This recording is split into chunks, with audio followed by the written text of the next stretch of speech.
Portico House by DADA Partners in New Delhi, India. Set on a 1-acre parcel, the Portico House is designed around two enormous Jamun trees. The trees become the focal point of the two courtyards of this house, East and West Court. The house's public rooms, formal and informal lounges, entry lobby, and puja room flank the festive East Court, while the West Court becomes the private green space for the house.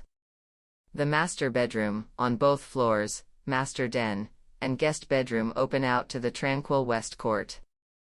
A long limestone-clad feature wall extending outwards from the entry lobby provides privacy to the West Court from the adjoining drive court, and also gives a directional quality to the entry experience.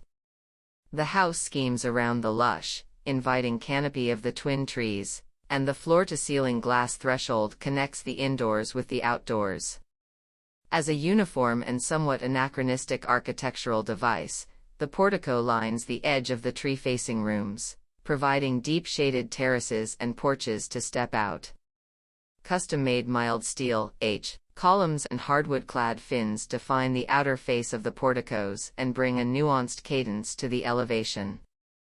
The same portico element defines the house's generous and shaded entry patio. The steel columns' closely pillared and repetitive rhythm evokes the traditional trabeated Indian archetype.